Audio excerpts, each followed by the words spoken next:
அனைவருக்கும் வணக்கம். Gold medalist வழங்கும் சத்சங்க நிகழ்ச்சிக்கு தங்களை வரவேற்பதில் பெருமகிழ்ச்சி அடைகின்றேன். सबको सादर प्रणाम. गोल्ड मेडलिस्ट प्रस्तुति सत्संग कार्यक्रम पर आप सबका हार्दिक स्वागत है.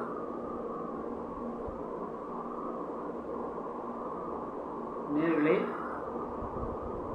தங்களுடைய சந்தேகங்களுக்கு தெளிவு தருவது எங்களுடைய கடமையாகும். அதன் அடிப்படையிலே தாங்கள் கேட்கும் கேள்விகளுக்கெல்லாம் தகுந்த விளக்கத்தை அளிக்க நாங்கள் தயாராக இருக்கிறோம். அப்படி நேற்றைய நேயருடைய கேள்வியாக இருந்தது, ஹிந்தி இலக்கியத்திலே சாயாவாத் எனப்படுவது எது என்பதுதான். இன்றைய கேள்வி, நேயருடைய கேள்வி, நம்முடைய பெயரை சொல்ல விரும்பவில்லை. ரகசியவாத் என்றால் என்ன? ஹிந்தி இலக்கியத்திலே ரகசியவாத் என்று சொல்கிறார்களே, அதன் விளக்கம் என்ன என்று கேட்டிருக்கிறார். ஆகவே அதற்கான விளக்கத்தை நான் தர கடமைப்பட்டிருக்கின்றேன். நான் ஆர். சுந்தரராஜன்.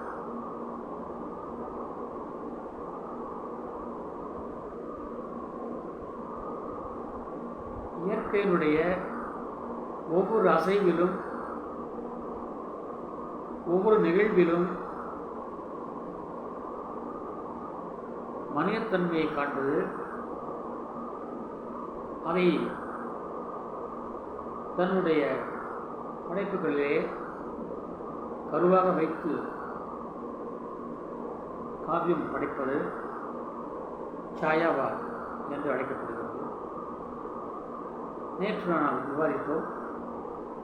அதே போல இயற்கையின் ஒவ்வொரு அசைவுகளிலும் அணுவிலும் இறைவன் இருப்பதை உணர்ந்து அதையே தன்னுடைய கருப்பொருளாக வைத்து காவியம் படைப்பது, அதுவே ரகசியவாத் என்று அழைக்கப்படுகிறது. ஏனென்றால் அனைத்தும் அவன் செயல், எல்லாம் அவன் செயல்பார்கள்.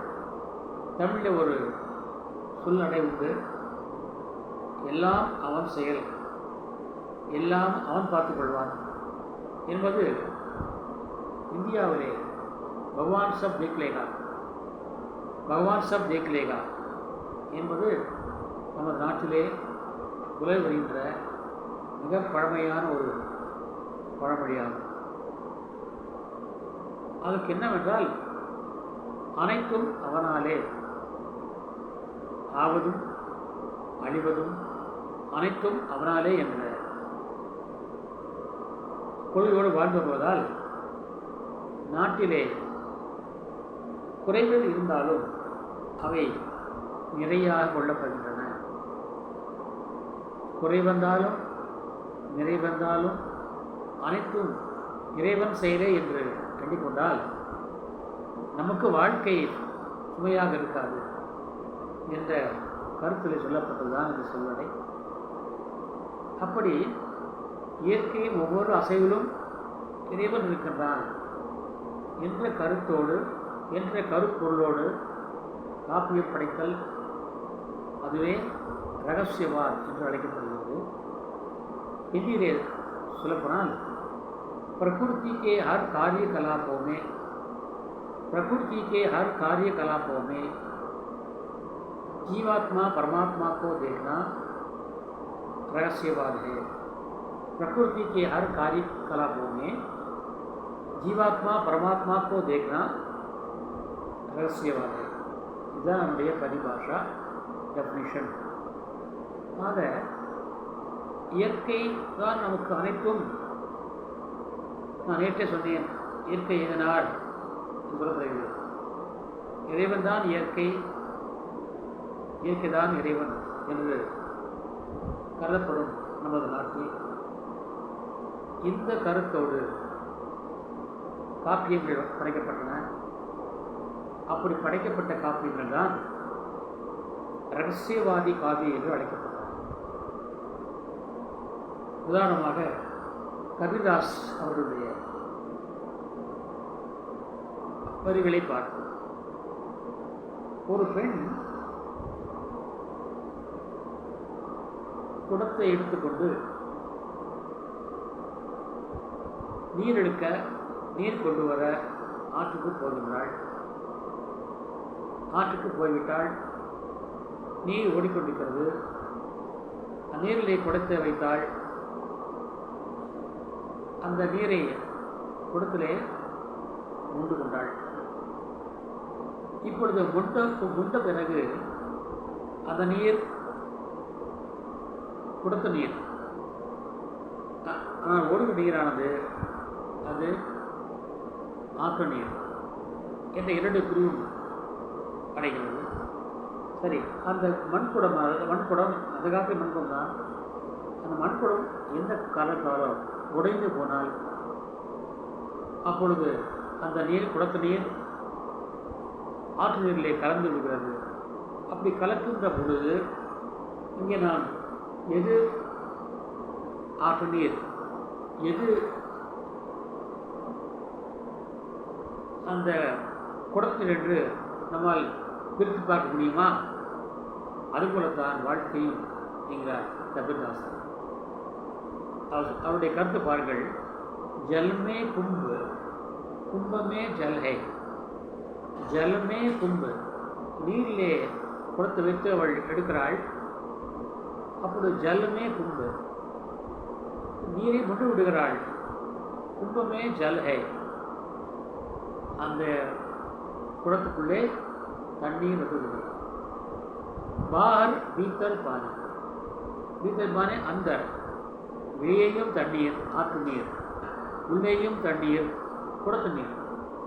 சரி, ஜலமே கும்பு, கும்பமே ஜல்ஹை, பார் பீத்தர் பானி, பீத்தரினால் உள்ளே. சரி, அப்போ கூட்டுவன் வந்தான். கூட்டு வந்தால் எம்மன் வந்தான். அந்த பானையை உடைத்தான். பட்டா கும்ப, அந்த குடம் உடைந்தது. பட்டா கும்ப, குடம் உடைந்தது. ஜல் ஜல்ஹி சமானா, இந்த நீர் நீரோடு கலந்து விட்டது. நீர் நீரோடு கலந்து விட்டது. அந்த ஆற்று நீரோடு குடத்து நீரும் கலந்து விட்டது. அதுபோலத்தான் ஜீவாத்மா பரமாத்மா. ஆற்று நீர் என்பது ஜீவாத்மா பரமாத்மா, குடத்து நீர் என்பது ஜீவாத்மா. கூட்டுவன் என்று யமன் வந்த என்ற கூட்டுவன், அந்த மண், அந்த அந்த அந்த உடம்பாகிய, அதுக்கு நான் சொன்னேன், காயமே இது பொய்யடா உடம்பு, காற்றடைத்த பையடா, மாயனாரம் பொய்மன் செய்த மண்ணு பாண்டம் போடா என்பார். இந்த மண் பாண்டம் உடைந்து விட்டால், இந்த காயம் உடைந்து உயிர் மேலே போய்விட்டால் அப்பொழுது ஜீவாத்மா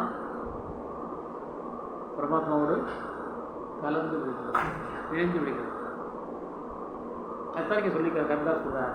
ஜலமே கும்ப, கும்பமே ஜல்ஹை, பாஹர் பீத்தர் பானி, பட்டா கும்ப ஜல் ஜலி சமானா, ஏதத் கத்யோ ஞானி.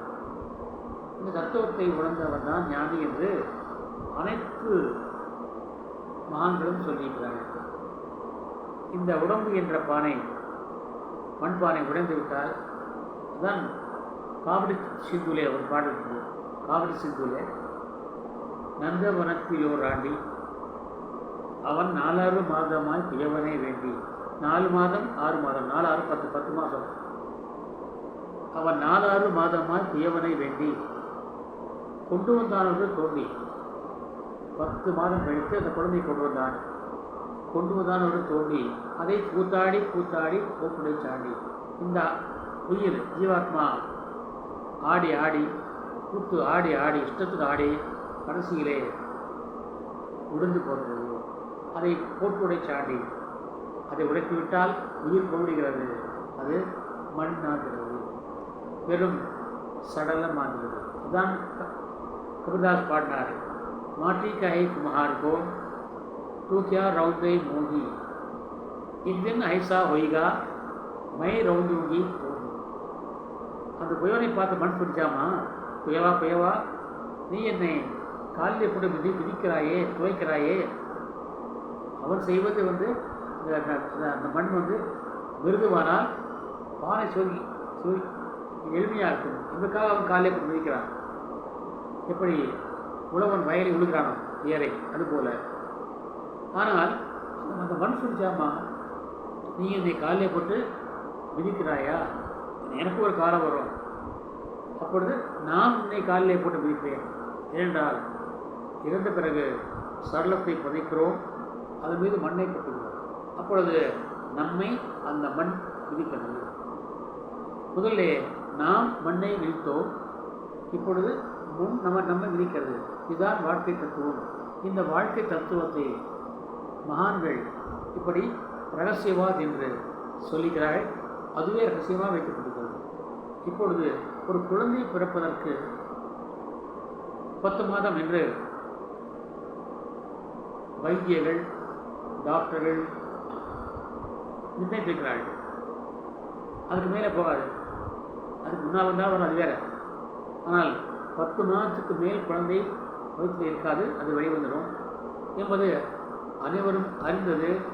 தேதி கூட குறிப்பிட்டார்கள். இப்போதெல்லாம் நல்ல நாள் பார்த்து தேதி பார்த்து அது வந்து மாதிரி வயிற்றை பிடித்து இருக்கிறார்கள், இது வேறு. ஆனால் அந்த பிறக்கும் குழந்தையை நாம் எப்படி தேதி சொல்கிறோமோ, எப்போ இறப்பு என்று சொல்கிறோமா,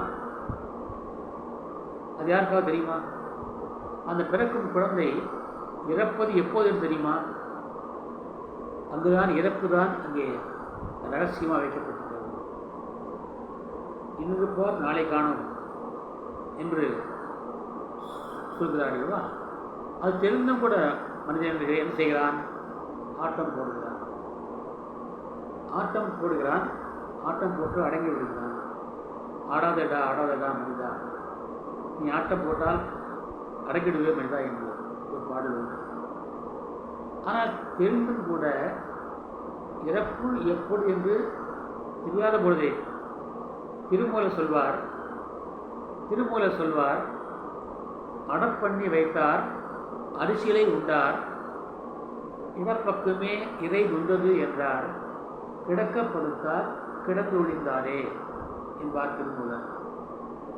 அடப்பண்ணி வைத்தார், நெய் சோறு சமைத்து வைத்தார், சமையல் செய்து வைத்தார், முடித்தார். அடப் என்றால் சமையல். அதிலே அரிசியிலே உண்டார், நெய் சோறு சேர்ந்தது. நெய் சோற்றையும் உண்டார். உண்ட பிறகு இடப்பக்குமே இறை வந்தது என்றார். என்னுடைய இடது பக்கம் வலிக்கிறதே என்று சொல்லி சாய்ந்தார், படுக்கையில் சாய்ந்தார், கிடக்கப்படுத்தார். கிடக்குமாங்க பல இடத்துல. கிடக்கு என்றால் படுத்து தமிழ் கிடக்கிறோமாங்க, கிடக்க பர்ஸு கிடக்குதுங்க, ஒரு பொருள் கிடக்குதுங்க, அது கிடக்கப்படுத்தார் கிடந்து ஒழிந்தாரே. படுத்தவர் அவ்வளோதான், நிரந்தரமாக படுத்துகிறார். இப்படி வாழ்க்கையின் நிலையாமையை சொல்லிக்கிறார் திருமூலர். அப்படி எப்போது எனக்கு தெரியாத பொழுதே மனிதன் ஆட்டம் போகிறான். தெரிந்துவிட்டால் நாம் தான் வாழப்போகிறோம், குறைந்தபட்சம் இத்தனை பேரையாவது ஏமாற்றுவோம், இத்தனை பேரையாவது கொள்வோம் என்று அவன் முடிவு சொல்வான். ஆகையால் தான் இங்கே பிறப்பு ஓப்பனாக வைக்கப்பட்டதோ, ஆனால் அங்கே இறப்பு மற்றும் ரகசியமாக வைக்கப்பட்டிருக்கிறது. அது அங்குதான் இறைவன் இருக்கிறான், அதுதான் ரகசியவாக இருக்கிறான். பிறப்பு என்பது எல்லோருக்கும் தெரியும், இறப்பு எப்போதும் தெரியாது. இன்றைக்கு கூட நம்முடைய உறவு ஒருவர் இருந்துவிட்டார்.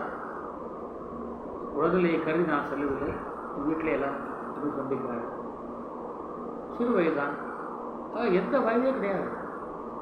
6லும் வரலாம், 60லும் வரலாம், 80லும் வரலாம், 100லும் வரலாம், எப்படி வேணால் வரலாம். ஆனால் தெரிந்தும் கூட மனிதன் அடங்க மறுக்கிறானே,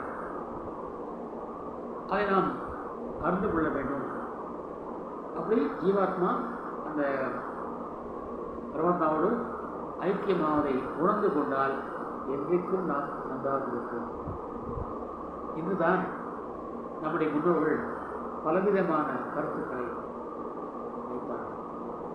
அப்படி இங்கே அவர் சொல்கிறார் கவிதாசர், ஜலமே கும்பு கும்பமே ஜல் है बाहर भीतर पानी पटा कुंभ जल जल ही समाना ये तत्वो ज्ञान. ஹிந்தி இலக்கியத்திலே மிகப்பெரிய ஜாம்பவராக திகழ்ந்தவர் ஜெய்சங்கர் பிரசாத். அவர் துறையே இல்லையெல்லாம் கதை, சிறுகதை, நாடகம், காப்பியம், பெருங்காப்பியம், குறுங்காப்பியம், கவிதை அனைத்திலும் கைதேர்ந்த மன்னன் அவர் சொல்கிறார், நம்முடைய முதல் ஆதி மாறம் வந்தார்கள். முதல் மனிதன் மனு என்பவர், அதான் மனுஸ்மிருதி என்று சொல்லப்படுகிறது, மனுதர்ம சாஸ்திரம் என்று சொல்லப்படுகிறது. அந்த மனுஸ்மிருதியிலே தேவலோகத்திலே தேவர்கள் ஆடுகிறார்கள், அட்டூழியம் செய்கிறார்கள். அதன் காரணமாக அங்கே இயற்கை கோபம் வருகிறது. கோபம் வந்து அங்கே சுனாமி வருகிறது. அங்கே மேல்லோகத்தில் ஹெவனில் சொட்டுத்திலையும் சுனாமி வருகிறது. ஏனால் ஆட்டம் அதிகமாகி போனால் அதை அடக்க இறைவன் வருவான் என்பார்கள். சுனாமி வருகிறது. சுனாமி வருகின்ற பொழுது அனைவரும் அந்த சுனாமி வெள்ளத்திலே அரிச்சலப்படுகிறார்கள். அப்போ அந்த மனு மட்டும் அவன் கீழே வருகிறான், மேலூரிலிருந்து கீழே வருகிறான். கீழே அவன் வரவில்லை, அடிச்சொல்லப்படுகிறான். அடிச்சொல்லப்பட்டு கீழே வருகிறான். வருகின்ற பொழுது இமயமலையிலே உள்ள ஒரு மரத்திலே அவன் சிக்கிக் கொள்கிறான். அவன் சிக்கிய காரணத்தால் அவன் தப்பிக்கிறான். பொழுது விடுகிறது. தான் எங்கிருப்பவர் என புரியவில்லை. எந்த உலகம் என்று அவனுக்கு தெரியவில்லை. அவன் வாட்டு உலகம் வேறு, இந்த உலகம் வேறு. இமயமலையிலே தனியாக இருக்கின்றான். சுகமுற்றும் பார்க்கின்றான். மேலே புறாவும் ஒரே பனியாக இருக்கிறது. கீழே நீர், பனிநீர், அதான் கங்கை ஓடிக்கொண்டிருக்கிறது, ஒடிய ஓடிக்கொண்டிருக்கிறது. மேலே பனி, கீழே தண்ணீர். இவன் நடுவிலே மரத்திலே சிக்கிக் கொண்டிருக்கிறான். உயிர் பிழைத்து விட்டான். அந்த காட்சியை வர்ணிக்கிறார் கமாயினி என்ற காப்பியத்திலே வருகின்ற வரிகள் இவை. ஜெய்சங்கர் பிரசாத் சொல்கிறார், நீச்சே ஜலதா, அவன் பார்க்கிறான். அவன் நீச்சே ஜலதா ஊப்பர் ஹிமதா, ஊப்பர் ஹிமதா, கீழே நீர் இருந்திருக்கிறது, மேலே பனி இருக்கிறது. நீச்சே ஜல்தா ஊப்பர் ஹிமதா, ஹிம் என்றால் பனி, ஹிமாலய், ஹிம் பிளஸ் ஆலை ஹிமாலய். நீச்சே ஜல்தா ஊப்பர் ஹிமதா ஏக் துப்பகி பிரதானதா, இரண்டும் ஒன்று தான். நாங்கள் ஜூஸ் போடணும் என்றால் என்ன செய்வோம்? பழம் வாங்கி வருவோம், பழத்தை அறுப்போம், பிடிவோம், விழுந்துவிட்டு குளிர்ச்சி காயம் செய்வோம். ஃப்ரிட்ஜை திறந்து அங்கிருந்து பனிக்கடி டியூப் வச்சுருப்போம். பனி குண்டு வெடித்து ஆயிரக்கல்லியை அதை போட்டு கலக்கி பிடிப்போம். அதன் பிறகு அந்த டியூப் மறுபடியும் அதை எடுத்து தண்ணி ஊற்றி அங்கே வைக்கிடுவோம்.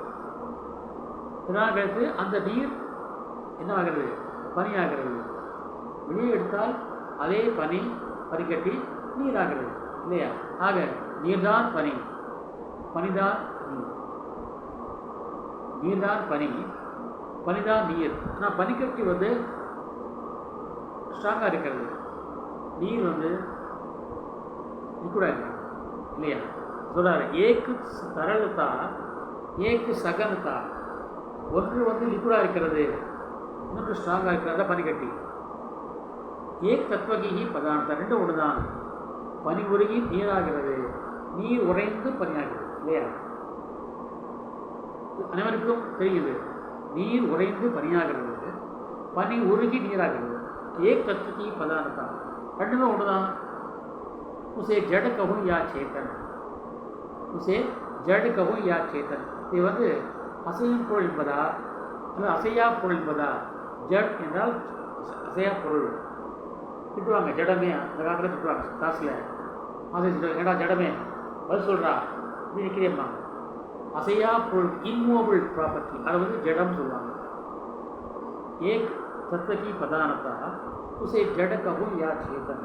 அதை நான் வந்து என்ன சொல்கிறது, இப்போ ஜீவாத்மா பரமாத்மா தான் அத்வைத்தம் என்று சொன்னார் ஆதிசங்கரன். இரண்டு கிடையாது, ரெண்டும் ஒன்று தான். அதுதான் சொன்னார். அத்வைத்தம் துவைத்தம் இல்லை, அத்வைத்தம் இரண்டில் ஒன்று தான் என்று பாடினார் பகவான் ஆதிசங்கரன். காரணிலே பிறந்த ஆதிசங்கரன் பாடினார். அப்படி ஏக் தத்தகி பதானத்தா உசே ஜடக்கவும் யார் சேர்ந்தார். அதான் என்ன சொல்லட்டும், இப்படி இதை தான் ரெண்டுமே ஒன்று தான், இதுதான் அது, அதுதான் இது என்ற கருத்தை இங்கே ஜெயசங்கர பிரசாதர்கள் சொல்லியிருக்கிறார். அதுவே ரகசியவாதம் நடக்கும்போது இன்னொரு கருத்தையும் சொல்லியிருக்கிறார். அதையும் சொல்லி நிறைவு செய்ய விரும்புகின்றேன். கபிதாஸ் சொல்கிறார், மறுபடியும் கபிதாஸ் போகிறேன்.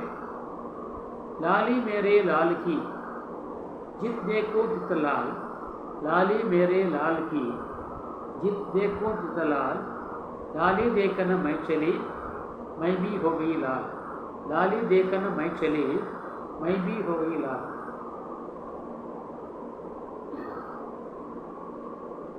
எங்கும் காணும் சத்தியடா என்று பாடுறார் பாரதியார். எங்கெங்கு காணும் சத்தியடா, சக்தி எல்லா இடத்திலும் இருக்கிறது. வாழை விளைஞ்சிப்பார்.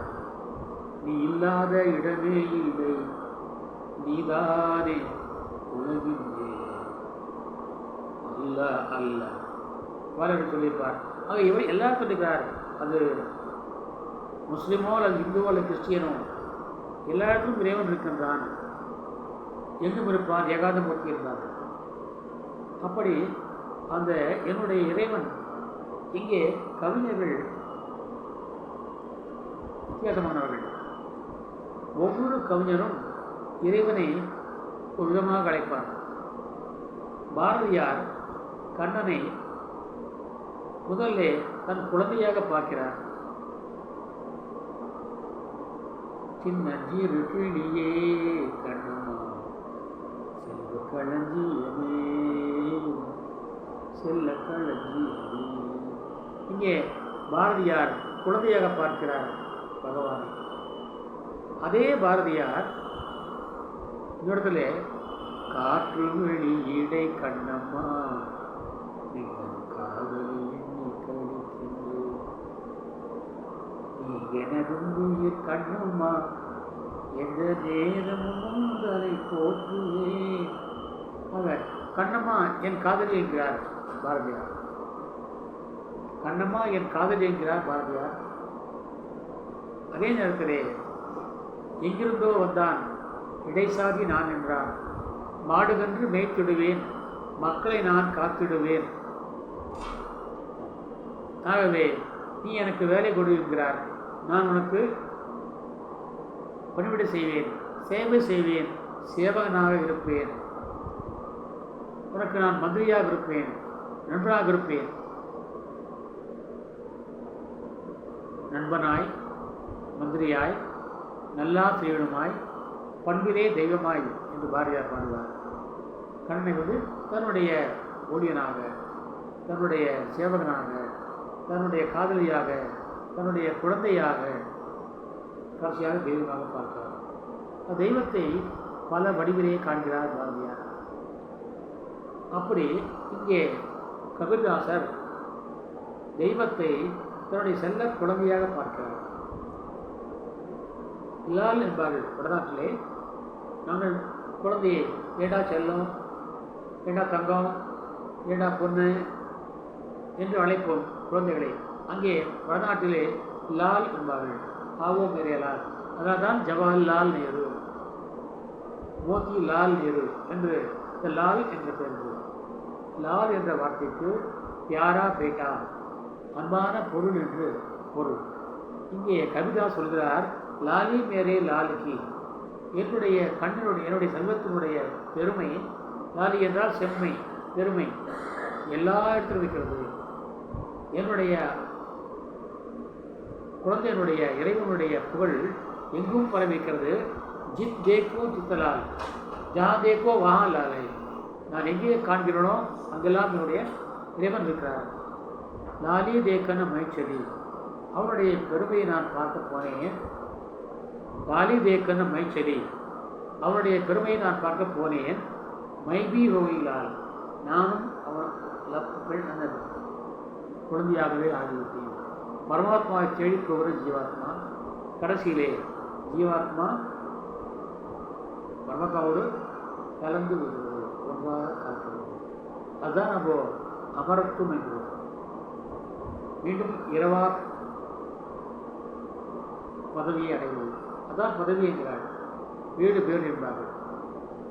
லாலே மேரே லாலுக்கு ஜித் தேக்கோ ஜித்தலால், லாலே தேக்கன் மைச்சலி மைபி ஹோகைலால். ஜீவாத்மா பரமாத்மாவுடைய புகழை தேடி தேடி தேடி தேடி போகிறது, பாடி பாடி போகிறது. இறைவனை அடைவிலே பல வகை உண்டு. ஒன்று வழிபடுவது, இன்னொன்று தவம் செய்வது, மற்றொன்று பாடுவது. ஆக பாடியே தெய்வத்தை அடைந்துவிடுகிறார்கள், தவம் செய்தே தெய்வத்தை அடைந்துவிடுகிறார்கள், சேவை செய்தே ஆண்டாள் போல சேவை செய்தே தெய்வத்தை அடைந்துவிடுகிறார்கள். இப்படி பல மார்க்கம் உண்டு. மார்க்கம் பலவாக இருந்தாலும் நாம் போய் சேருமிடம் ஒன்று தான். ரூட் வேறு இருந்தால் கூட போய் டெஸ்டினேஷன் ஒன்று தான். அதுதான் அதான் சொல்கிறார். லாலி மேரே லாலுக்கு ஜித் தேக்கோ ஜித்தலால், லாலி தேக்கன மைச்சலி மைபி பகுதியால். இப்படி ரகசியவார் பற்றி நிறைய கருத்துக்கள் சொல்லிக்கிறார்கள். அதெல்லாம் சொல்ல நேரம் போதாது. நேரம் குறைய கூறி இன்னும் சில தமிழ் கவிதைகளுடைய சில ஓவியங்களை சொல்லி நிறைவு செய்கின்றேன். அதே பாரதியார் பாடுகிறார். காக்கை சிறகினிலே நந்தலாலா, இந்தன் கரிய நிறம் தோடுதையே நந்தலாலா.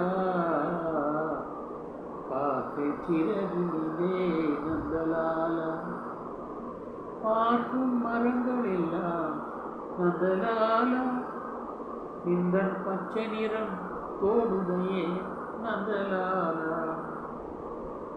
தீக்குள் விரலை வைத்தால் நந்தலாலா, இன்னை தீண்டும் இன்பம் தோடுதையே நந்தலாலா. காக்கை சிறகினிலே நந்தலாலா, இந்தன் கரிய நிறம் தோடுதையே நந்தலாலா. காக்கை சிறகினிலே நந்தலாலா.